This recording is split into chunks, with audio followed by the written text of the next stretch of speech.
In our 2021 Global Employee Engagement Survey, it was really clear and strong that feedback from employees that onboarding was something we needed to improve. Mondelez leadership team heard that feedback and made it one of the 8 enterprise barriers to execution to address in 2023. Hello and welcome to the All Onboard podcast, your go-to resource for all things employee onboarding. I'm your host, Thomas Kunjapu, founder and CEO at Cleary. Now today we are thrilled to welcome Sarah Skellern, the Employee Experience Lead for Talent Acquisition and Onboarding at Mondelez International. Now you may have heard of brands like Cadbury, Oreo, Ritz, and Wheat Thins, all of which are Mondelez brands. With a vast number of employees across multiple continents, Sarah has played a critical role in developing massive process and technology changes in how Mondelez approaches onboarding globally. Welcome to the show, Sarah. I'm so excited to dig in. Thank you for having me. So first of all, I'd like to start with the name of the town that you live in and the history there. I think it's quite significant and interesting. So yeah, I'm hosting from Bournville in Birmingham in the United Kingdom today. Bournville is what we call the home of Cadbury. The Cadbury brothers created a factory in a garden, and that's the village at which the factory's in, and it still exists here today. That's really exciting, and I need to add that to my next travel destination out into the UK. So that company that was started on this farm out in Bournville has evolved quite a bit, gone through multiple brands and expansions to become what Mondelez is today, of course. And we're here to talk about employee onboarding, and there's been a big, massive focus on the onboarding process at Mondelez, right? Could you tell me a little bit about how that got started? Yeah, we always joke here at Mondelez when an onboarding project comes up, maybe you should dodge it, because it's one of those projects that comes up time and time again to improve. And it's really one of the toughest processes to crack to please our end users. But in our 2021 engagement survey, our global employee engagement survey, it was really clear and strong that feedback from employees that onboarding was something we needed to improve. Mondelez leadership team heard that feedback and made it one of the 8 enterprise barriers to execution to address in 2023. So it was based on employee engagement survey feedback. And then who was involved in the beginning to say, we want to work on this? And it's funny that you say it's a dodgy process to focus on. Yeah, I mean, I think we've always found it's just one of those that you iterate, but you need to keep on top of and keep iterating because things change all the time. The dynamics of our end users change consistently too. I remember when I joined the Cadbury business and my induction was 5 days in a meeting room with various people coming on site to do the induction, but gone are the days of those sort of onboardings, and we're much more of a remote hybrid workforce. We constantly have to adapt. First, the business goes through multiple iterations of Cadbury, Kraft, Mondelez, with all the talent acquisitions that we do, the business changes, dynamics change. So in terms of who was involved, the real prioritization of it came right from the top, from our chief people officer, and that's from the leadership decisions with the Mondelez leadership team and our CEO really putting focus on it and making it one of our top priorities to address in 2023. In terms of a business case for the change, most of our projects would usually have a strong saving cost base to go after them. But actually, this project was much more about productivity of our new hires and how we drive productivity of our new hires and ensure that they feel engaged and embedded into the organization to be productive as quickly as possible in their new role and new organization. You mentioned the timing was 2021. I think something that and you also mentioned that the company has evolved so much over time. Was the feedback and the impetus really about a response to COVID and seeing that the onboarding process had not kept up with a remote workforce? Or was it deeper than that? What were the key kind of things that were clear that you needed to fix? It sounds like it's really about the experience for employees, I think right? it was about the experience, and COVID probably made that more apparent as people shifted to be more hybrid and remote. So I'd say it was probably a mix of the two. There was definitely things that we needed to improve regardless of COVID or not, but actually some of the challenges of our new hires, not knowing who to speak to, where to find stuff in the days where people were much more on site, There was more people you could go and ask, and it probably was less lonely to go and find out those pieces of information, but it probably was still quite hard to find. It wasn't served up to you at the right time in the moment, and that's really what our new hires were asking for. Is we want to know what we need to know, when we need to know it, and we want it to be as easy as possible to carry out whatever task, training, etc. that we need to do. I'm excited to delve into all of that and how the project actually got going. But just to really focusing on the part, which is just about buy-in and as a priority, because in having many conversations like this, I know it often ends up being the idea of innovating on the onboarding process, making it better, and actually focusing on it as a company. Even for smaller companies, much smaller than you are, it tends to be a challenge, right, for folks in your role. I really wanted to see if there's any other more detailed insights you have about how we can actually have buy-in to say, okay, let's really tackle this problem. I think you've already given us a little insight, which is having a survey with some clear answers that you're able to talk through is a piece of it. But then is there anything else that you can dive into there? There were some of the things that we did as we started to build out what are we trying to achieve. We also ran our own survey of recent new hires rather than total business. And we actually also within that survey put in a question to assess the current net promoter score of our solution. And at the time before the project, those net promoter scores for new hires was +2. Industry standard would be much higher than that. And for our people managers, it was in the -34. So the experience had a very negative experience for our people managers, but +2 was not good enough for. So we did that just to baseline, okay, where are our new hires and people managers at currently from an experience perspective. We also then started to dig a bit deeper. We did some interviews with our recent new hires to find out what were they finding challenging, and we brought those insights to our steering committee. So we had a steering committee for this project. And as part of then building the business case, because whatever we were going to do, we knew in order to really shift the experience, small change wasn't going to make it. Mhm. We've iterated the onboarding through zero budget, small change, time and time again, and it doesn't really get where we need to get it to. So this time we were like, okay, if we're going to focus on it, we're going to do it properly.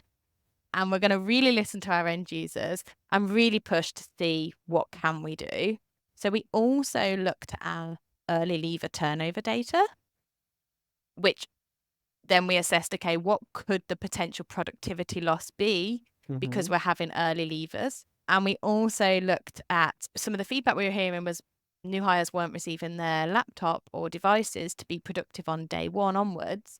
And when we dug into the data, it wasn't necessarily even just day one. They didn't have a device, or day 2, or day 3, or day 4. And we got to the point where it was a substantially high percentage that did not have a device in their first week with the organization. So we also then took a measure of, okay, what's the cost to the business of that lack of productivity in the first week of X% of new hires, and what's the cost of the scale of early leavers we have, and if we shifted that slightly, what could that, not saving because it's not a true business saving, but we called it cost avoidance, what could the cost avoidance be? So we also used that information to really then drive not just prettying up some information and making it available on a team site and hoping they'll find it, but really looking at holistically, how do we game change the solution that we have here? And that helped us build the business case to make it a full project of how do we really shift the experience. Hey, it's Thomas here. Hope you're enjoying the episode so far. Are you curious to see how your onboarding program stacks up against the industry's best? Check out Theory's latest onboarding assessment tool. It offers in-depth analysis and customized recommendations to enhance every aspect of your employee onboarding, from pre-boarding to company culture integration and more. Whether you're just setting up your onboarding program or you're a CHRO at a Fortune 100 company, this assessment can improve your onboarding know-how.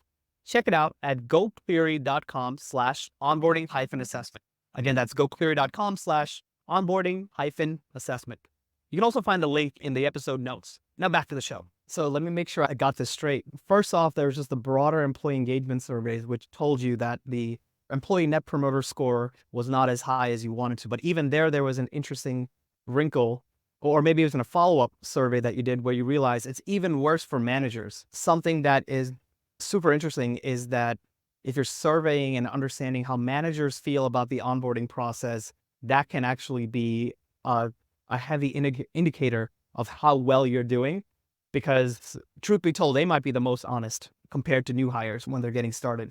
And I love the detail that you brought in about creating an ROI business case, right? This needs to be a business case for the kind of massive project that you got together at Mondelez, where you're thinking both about early leavers, meaning people who are joining, and do you define that as leaving the company within 6 months or We looked at first 12 months. within the first year, which for most jobs, you're net negative in terms of how much you've invested in the recruiting and onboarding and all the time versus the actual productivity of the employee, as well as, of course, something that is a COVID phenomenon, right? The idea that you may not have access to get into the office on day one is not something that you would imagine. However, we're not getting people laptops on day one. It's the equivalent of that. And that's a huge time suck. So it sounds like you got into details about some specific things that you know you need to fix based on data, as well as did an ROI case, which got you in to really getting going on the project and unlock funding and a whole cross-functional team. And I know there's a lot that you were managing there. So I'd love to dig into the actual process once it's been prioritized. You're getting into some of the details there, right? So how did you, once you realized, Sarah, that this can't be a small kind of change, like how did you go about thinking about what is the change for the onboarding process that you need to make? And what are the layers to that you found as you got in towards executing on it? So we started off with doing some design thinking workshops. So we got a cross-functional team together from different stakeholders that touch the onboarding process. And when I say touch it, that we call ourselves the enablers of the onboarding process. So whether that's the talent acquisition team, whether that's the facilities team, whether that's the IT team, all of the different players we brought into the design thinking forum. So we held 3 workshops, and for the core members of those workshops, we split people up into 3 teams. One team to go and immerse themselves in the true end users, which are people managers and new hires, and buddies. Didn't talk about those before, but we've always had this philosophy of every new hire should have a buddy, but also we don't know how buddies were feeling about their role as a buddy and how easy it was for them to understand what they needed to do. So we, on that first group, went to really deep dive and immerse themselves with new hires, buddies, and people managers. Say, what is the experience like? One-to-one interviews. Tell us warts and all, truth.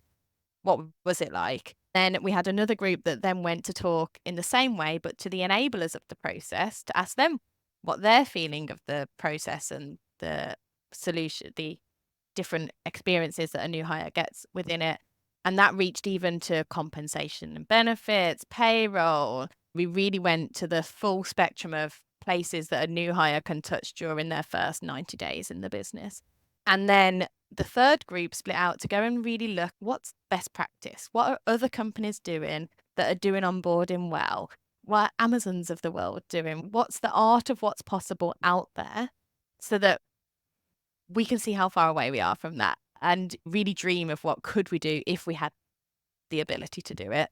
So the first workshop, we all did our pre-work and went off and did that before. The first workshop was then helping everybody that was in all of the groups try and get that full immersion. So we all heard what the new hires had to say. We all heard what the enablers of the process had to say. We all heard what was going on in the external market of other companies and how great other companies were doing onboarding. And then in the second workshop, we then started to really think about, okay, what are our key personas and what are the real problems that these personas face? And we built personas of our new hire. What are they looking for? What do they find good in the solution today? But what are the real challenges they face? So we built a persona for each of the key players in the process: people manager, new hire, buddy, and talent acquisition coordinator. Those were the key personas we focused on there. And then the third workshop, we came back together. In that second workshop, we continued to then go, okay, for each of these personas, if these are the pain points, we split out into 3 different groups, and everybody had to come up for each persona 50 ideas that could Quite a lot. make their lives better. And that was to really make sure we're really dreaming of what absolutely is possible. Let's not shut any ideas down. Let's put all of the ideas on the table. And then once each group had at least as many as they could, up to 50 ideas down, then they whittled that back down to, okay, what are the top 3 or 4 ideas that you think would really game change the experience? From there, we then went into the third workshop, which was, let's prototype this. So this idea, let's build a prototype. And then we brought the end users into the room on those prototypes in that workshop to give us in the moment feedback about the prototypes, and then iterated them for the first time with the end users' feedback again on those. So that was how we started. Where do we start? What do we need to achieve in order to really change the experience? That's when we realized this was an end-to-end holistic overhaul of what do people need to do? When do they need to do it? And how do we make sure it's easy for them to see and understand how to do that? Alongside, how do we help them really understand the company culture? How do we really give them engaging content that gets them excited about joining us? What are the critical trainings versus go and explore these when and if you have time? These are things that in your free will, but if you don't do it, it's not essential. And that's where we got to. On that last point, one of the things that's interesting about anything from an employer-employee relationship is that employees are the customer, right? And so you're listening, that was the first half of what you said. Feedback groups, quantitatively and qualitative sessions, prototyping feedback on how people feel about this better onboarding process with you guys as the customers. But on the other hand, there's a vision, there should be, for the organization led by the people and HR team of what is the information that is very crucial for everyone that you want to get across and is important the way you measure a successful onboarding process to be. And you're looking at both, and that optionality is interesting. So what is critical path and what is optional, and having those different tiers of content and delivery. One question, because I'm really curious about this, 50 ideas for any one persona and something to improve, that's a lot, right? So are these ideas about, can you just give me like examples of, I don't know, ideas that you scrapped that could still be useful in other places because you can only focus on so many? And is it about like software and digital pieces, or is it also about process, policy, like how a particular, literally the copy of an email might be different versus how it used to be? Like Yeah, what kind of things are you getting people to ideate around? It could be absolutely anything, depending on the percentage. So, for example, one of the things that was absolutely there and we would have loved to address it, but it just was not possible right now, is not just do I want to make sure so one of the ideas we took and we did do was automating the laptop ordering process. No manager has to go and remember, oh, I need to order this person this type of device. The system already knows this person does this job and therefore they need this device, and it's going to automatically order it to the IT team. We also wanted to do, and it also knows what software to put on that device, and it also knows to automatically grant the access to those softwares. That was a step too far. That's something that, back office infrastructure wasn't ready in the IT world to go there, but it's on the roadmap for the future to absolutely go there. So there were some things where we were like, okay, there's some things that we'll scrap them for this particular iteration, but not forever. And then there's things like, oh, we want to bring people together and have a 3-day workshop and get them to experience what it's like to get a chocolate bar from idea to production. Great idea, really engaging, but gone are the days we're going to spend 3 days in a face-to-face training. That's just not something that was feasible. So what we did with each of the 50 ideas to whittle them down was we did is it feasible? Is it within the project team's control? Do we think that we could put a business case together for it? So there was parts of whistling down the ideas that got us to, okay, which ones are the ones that we believe we can go after? So we have these 4 major personas and this project team that is attacking it all holistically. So could you just tell us again, what are the kind of groups that the project team that's doing all this work along with you was comprised of? What kind of functions? And it's a team sport, right? Yeah, absolutely. So we had TA coordinators that were actually part of the end users as well. We had business unit TA leads, talent acquisition leads from a couple of countries, because obviously it's a global project. We wanted to get representation from across the geographies. So we also were very selective. If we had a TA coordinator from one geography, we'd have a TA business lead from another geography. So we could also get the cross-region dynamics into the mix. We had myself as the employee experience lead. We had one of the talent acquisition excellence leads. We had the global facilities lead.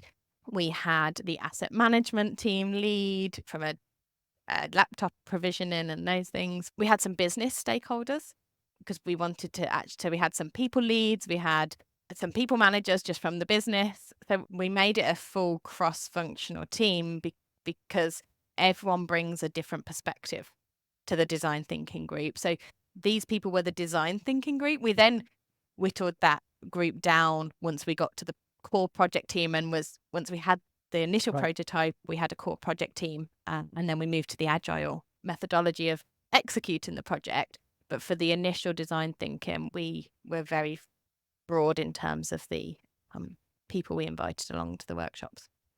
So it sounds like for the design thinking work, you actually had your customer personas, each of these four, actually represented in thinking about how to solve their own problem. And Absolutely. what a luxury, because for a lot of product designers, when you're trying to get the kids to test out or dream up the new candies, I guess you don't always get that, for example. But in this case, you can be so close to your customers when you're designing an employee onboarding process, or redesigning in this case, and you take every advantage of that.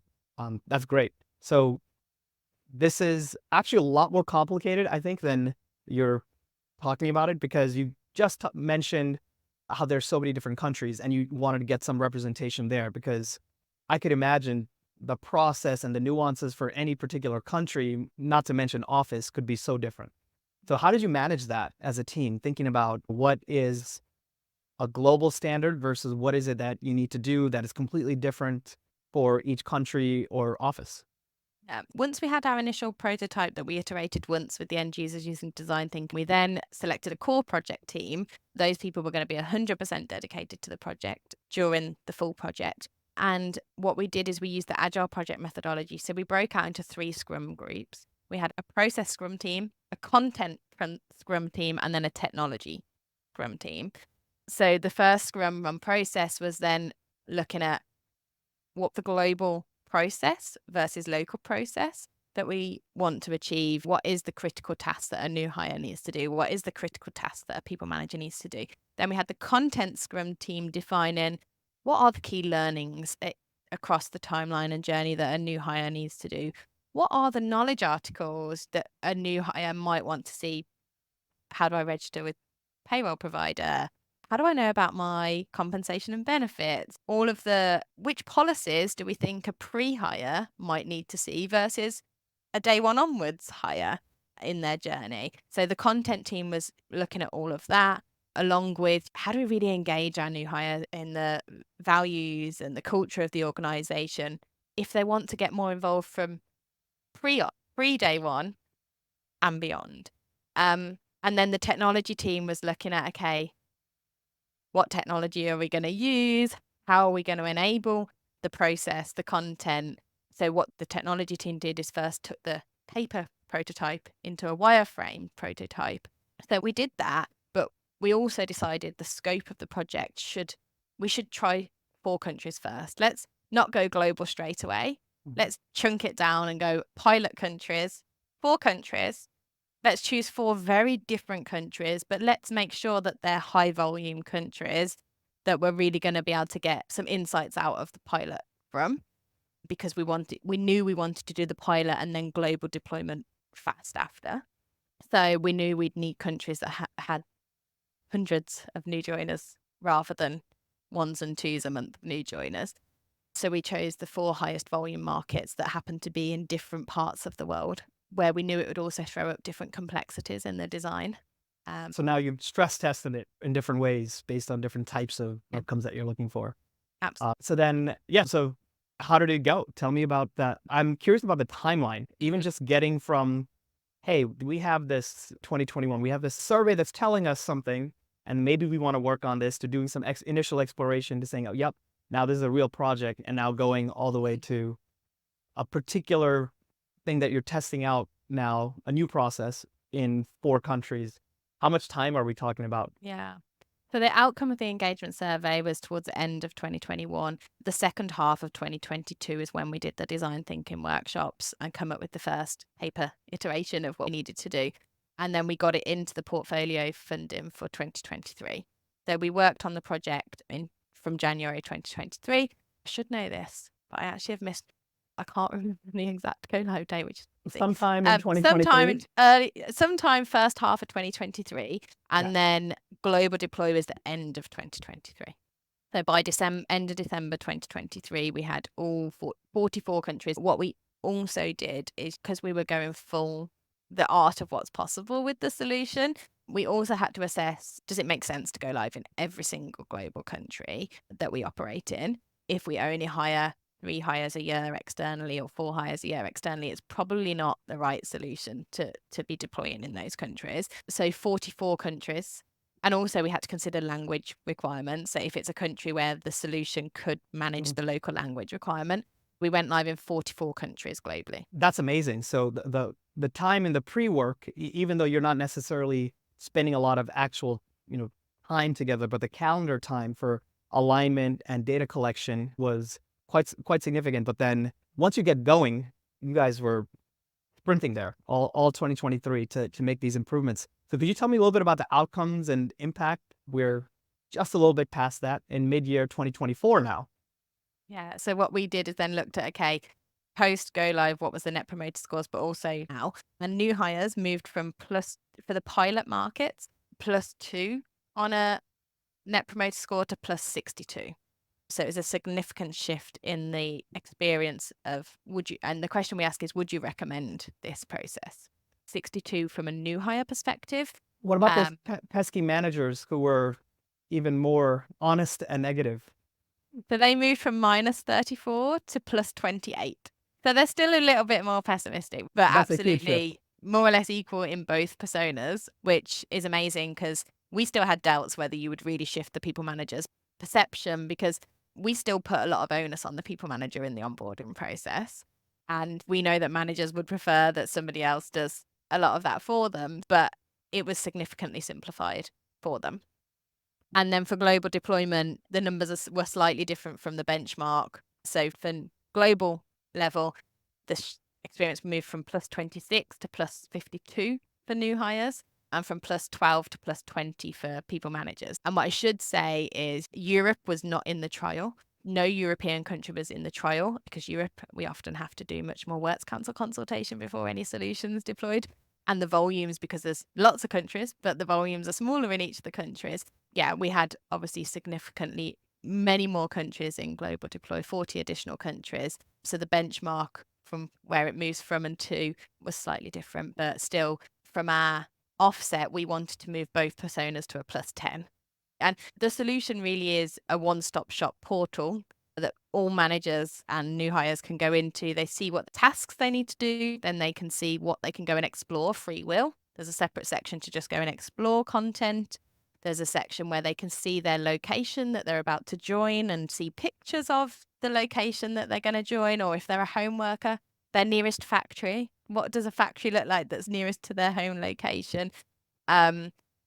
We have a section that serves them up what technologies they're going to be provided. So a lot of new hires might expect an Apple Mac device these days. We're not an Apple shop, but sometimes that's disappointing for new hires, we learn. And therefore, we wanted to be honest about the technology they're going to receive. So pre-hires can see, I'm going to receive this type of device. I'm going to get a headset. I'm going to get a laptop. Oh, but I'm not getting a wireless router. I might need to go and proactively do something about that myself now. So we really took the feedback from the end users of what they felt and made sure that these things were front of mind in the portal. But it wasn't just the portal. The other things we did was, now we're making sure that every business unit has a once a month virtual in-person session, or in person if the site has the ability to do that, where all new hires can come and join and hear about the business values, the philosophy, the a vision, hear from some business leaders from that business unit to really get embedded in the culture of the organization, because we don't want to miss the human touch. Even though we're making it much more automated and technology enabled, we still didn't want the human touch to be missed, because that's really important. And then we also made sure that globally we're deploying a welcome product to our new hires before day one or on day one. Hey, it's Thomas here. Now, you and I might think it's obvious that people are your biggest resource, and investing in your onboarding program to make it world-class is a bet you want to make. But how do you talk about this with your CEO or CFO so that you can get them on board with investing in an updated onboarding program? They're always looking for something that can save money and boost productivity at the same time. Well, I've got something exciting for you. Check out Cleary's Onboarding ROI Calculator. It's easy to use. Just enter some info about your current onboarding process and your company and see how much time and money you could be saving with a modern onboarding solution. Head on over to gocleary.com/onboarding-ROI to give it a try. See what you learn and let us know what you think. Again, that's gocleary.com/onboarding-ROI. You can also find a link in the episode notes. Now, back to the show. Thank you so much for getting through the outcomes there. Are you ready for a last quick lightning round of questions? Sure. All right, Sarah, mountains or beaches? Beaches. Oh, both. Okay. Could you tell me, if you weren't working in your current role, what would you be doing instead?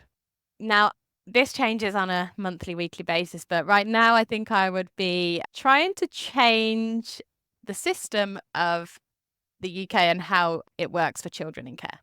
Oh, wow. Okay.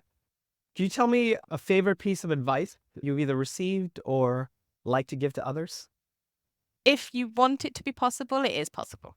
Got it. And I think you've proven that a little bit today by talking about this multi-year journey that you've gone through with Mondelez, the employee onboarding program. Thank you so much for joining us, Sarah. So that's a wrap for today's episode of All On Board. I hope you found the conversation here with Sarah to be valuable for your own onboarding efforts. Don't forget to subscribe to our podcast to stay updated on the latest tips and trends in employee onboarding. And stay tuned for Thomas's Take, where I'll share my thoughts and reactions to the advice Sarah shared today. And until next time, best of luck with your onboarding process. And remember, it's all about making every new hire feel welcome. Thank you. Thanks, Sarah.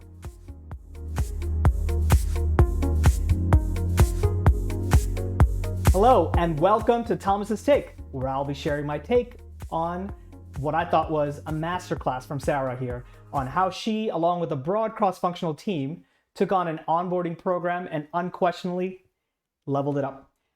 Pretty massively, I would say, over the period of well over a year, and it was notably for a diverse, distributed global company. So for me, there were three key takeaways. First of all, getting C-suite buy-in. Number two, considering all your persona when you're redesigning an onboarding program. And three, this concept of generative design, which was really well used in the way they did it. So to start things off, do we really need C-suite buy-in to revamp an onboarding program? Well, to me, the answer is unquestionably yes. And in fact, I think this is something that a lot of HR teams end up skipping as a step. You just seem to think of it as a tactical thing on your plate, along with many, many other things that you're just working on. But really, you want to get buy-in all the way up. And here's some tips and tricks. First of all, you want to get a baseline of the current experience. The simplest way to do that is getting a survey going about the onboarding program, getting a little bit of insight that then helps you present to leadership what are the key gaps that you're seeing that you might want to focus on. Another tip on something to leverage is actually the most recent C-suite hire. Was there someone who was just brought on more recently to the company who might have an outsider's perspective on how other companies or their previous companies, how it was in onboarding there? And also they might have a fresh memory of their experience as an employee coming into this company, and they might be an ally in helping you figure out what it is that you need to do and in getting that broader C-suite buy-in. And of course, you can always leverage our onboarding assessment course, which there's a link to. We typically have that around, which really will get you a sense of where you stand in your onboarding program versus what is considered world-class. A second takeaway I had was about how you need to consider all the persona you're solving for if you really want to take onboarding to a new level. Of course, we're thinking about the new hire. We want to make sure that they have a great experience. And of course, it breaks down, right? You want to think about how it is if someone is joining in one department versus another, someone is joining in one office versus another. Of course, remote or hybrid, that experience needs to be taken into account. And of course, if someone is more senior or more junior, you might have all types of ways to slice and dice just a new hire themselves to make sure that there is a great experience. But something that was revealed here was the idea that there are several other internal stakeholders who are really sort of your customers in that you need to co-design the onboarding process with. So recruiters who are taking you so far and handing off new candidates over to the broader team. Of course, your colleagues in HR, whether that's talent management, L&D, or it could even be in people operations, HRGs, HRBPs. There are a lot of different sub-stakeholders within the HR department itself. But then leadership, of course, IT, they do a lot, including just making sure folks have their equipment and their login so they can actually just get started on day one. Super important. People operations technology is something that's slightly different that we see companies end up having as a key stakeholder in driving the overall onboarding experience. And then last but certainly not least, managers. So managers, I've become convinced, are as important as new hires as a customer when you think about redesigning the onboarding program. If you're listening closely to what managers need, you are well on your way to really leveling up your onboarding program, because they ultimately are the ones who are enabling the new hires on an individual basis. So if you really understand that persona, you'll be well on your way. Now, the third takeaway I had was actually about leveraging generative brainstorming in designing an onboarding program. So we talked about all these persona that are part of the onboarding process, starting with the new hire, recruiters, HR, leadership, L&D, talent management, IT, people operations and technology, and onboarding managers, of course, themselves. Now, that is a lot of people. But what is unique about the design process that you have for you when you're creating a new onboarding process, or really something internal to a company, is that you have the ability to very closely work with your customers in co-designing the product or process.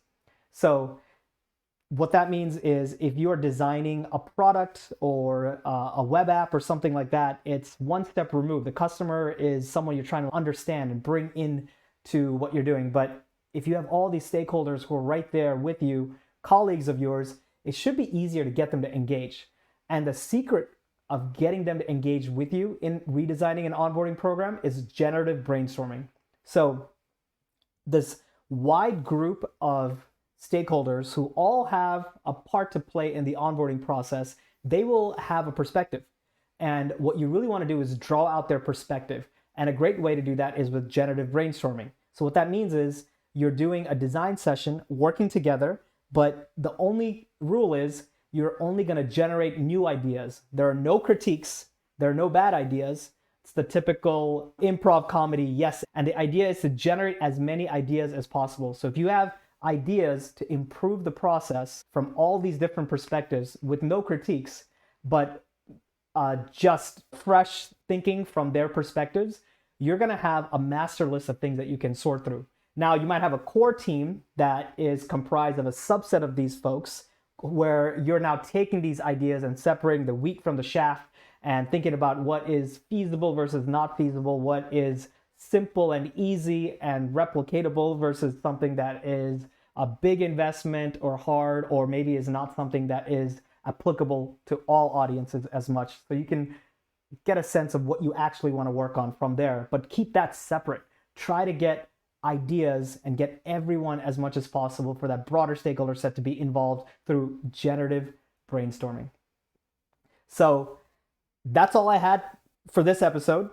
Leave me a comment, shoot us a note about what you thought, and if you have ideas about your onboarding program or ideas that you got from this episode or others. And also, We are thinking about actually creating a masterclass on what you might do to revamp an onboarding program. Shoot me a note if you're interested in us doing that. We're really thinking about it, but want to get some feedback and comments. And with that said, I'm going to say that's all, folks. See you on the next one.